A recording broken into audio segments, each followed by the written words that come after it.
As I worked through this section, one thought kept coming back to me. Is there anything Carl Webster hasn't messed up? He wasted no time diving into an affair with his brother Kevin's wife, Abby, transformed the garage into headquarters for shady MOT deals and a car-stealing operation, and dragged local lads Dylan Wilson and Brody Michaelis into his web of crime. On top of that, he mowed down Tyrone Dobbs and left him wheelchair-bound, exploited his sister Debbie's worsening dementia in a calculated bid to bleed her dry, betrayed Abby by sleeping with James Bailey, then drunkenly triggered the Corriedale crash and let Debbie shoulder the blame. Take a breath. Carl is long overdue for payback, but who will be the one to deliver it? From a purely cathartic angle, it ought to be Debbie. Apart from Kevin, she has endured the harshest cruelty from him. He deliberately took advantage of her fragile mental state to siphon off her savings and even framed her for the very pileup he caused. Although he briefly showed a flicker of conscience by attempting to confess and keep her out of prison, that decency evaporated the moment he discovered Debbie is his biological mother. Consumed by resentment and feelings of abandonment, he allowed her to risk her liberty in his place. Now he's manipulating her guilt once again, scheming to extract more cash. But how long before she realizes she's been deceived all along and finally confronts her calculating son? Could Debbie be the one to end the chaos Carl has inflicted on Weatherfield? In a perfect world, we might hope for reconciliation between mother and son. But this is Soapland, and much like Shona's explosive clash with Jodie, a bitter family showdown promises irresistible drama. Abby, Tyrone, Debbie's devoted husband Ronnie Bailey, and longtime adversary Ryan Connor would all make fitting avengers. Yet arguably Kevin has borne the deepest wounds inflicted by the most toxic Webster of them all. As with the tension surrounding Jodie, a sibling rivalry escalating into all-out war feels dramatically satisfying.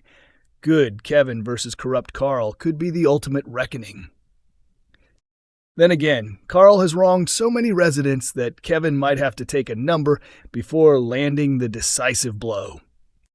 Although one member of this ragtag pack of wrongdoers is destined to meet a grisly end in the coming weeks, an alarming number of villains will still be lurking around the cobbles.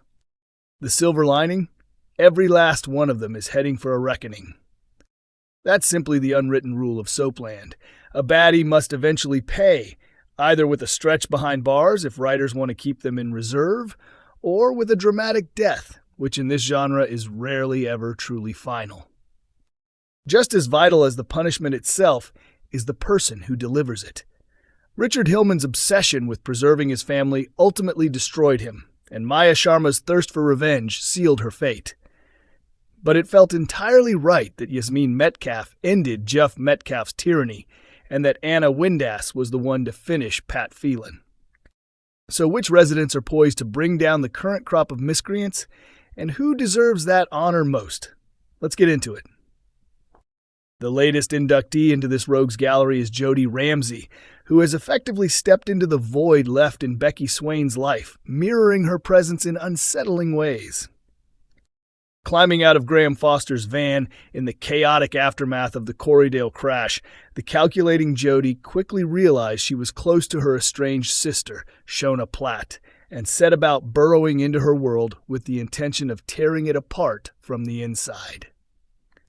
Her tactics may have been understated so far, but they're undeniably sinister. From infiltrating a domestic abuse support group to craft a convincing fake history, to obsessively inserting herself into David's orbit, and even manipulating young Lily Platt with chilling delight. Jodie is trouble incarnate. Though her full agenda and history remain under wraps, all signs suggest she's evolving into a top-tier supervillain. Surely it has to be Shona who ultimately stops her. As the focus of Jodie's unstable fixation, Shona seems destined to endure heavy losses before rising up and confronting the sister, determined to destroy her. It may not rival the Hound versus the Mountain showdown in Game of Thrones, but a sibling clash between light and darkness is classic drama too good to ignore. David, having survived the likes of Richard Hillman and Stephen Reed, could easily become Jodie's downfall. Then again, Sarah and Nick are no strangers to battling monsters either.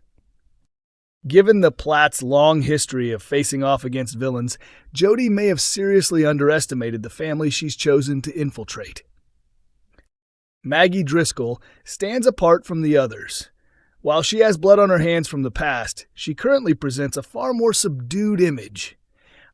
Aside from her persistent barbs aimed at her daughter-in-law Eva Price and her extreme measures to shield her grandson Will Driscoll after his brutal attack on Daniel Osborne, she appears almost mild compared to the rest. Yet Soapland demands accountability, particularly for murder, meaning Maggie's past is bound to resurface eventually.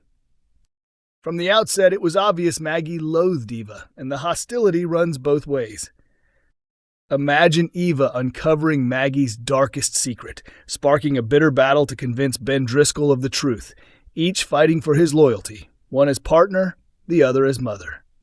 There's a poetic symmetry in the idea of Eva being the one to topple Maggie from her pedestal, or perhaps Ben himself discovers who his mother really is.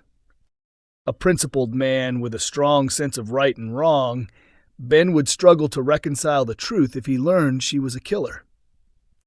Maybe that revelation drives Maggie to confess in a desperate bid to salvage his love. Could maternal devotion compel her to finally face justice?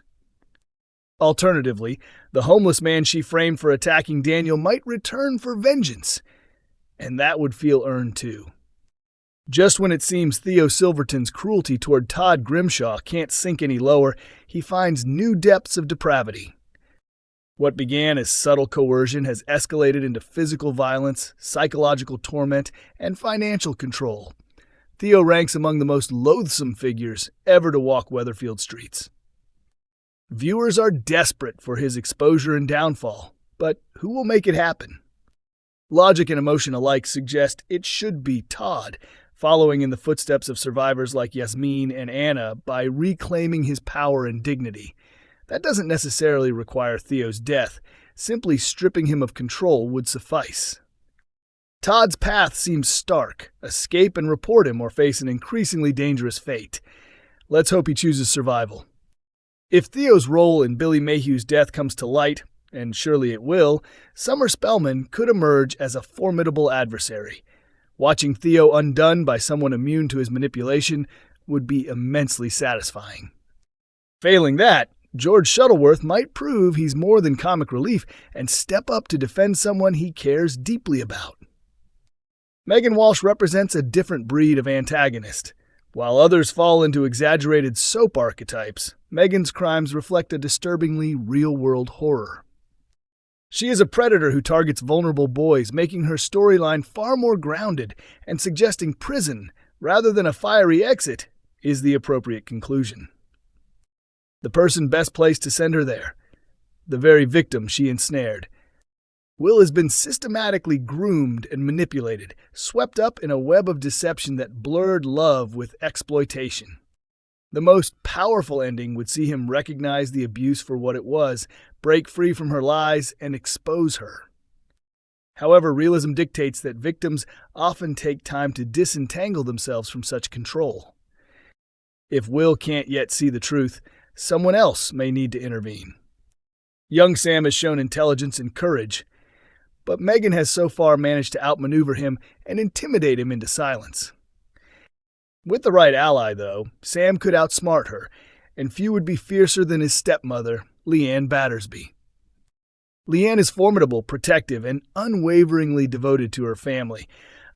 Combine Sam's sharp mind with her strength and resolve, and Megan might finally meet her match. Coronation Street continues weeknights at 8:30 p.m. on ITV1, with episodes also available for streaming on ITVX.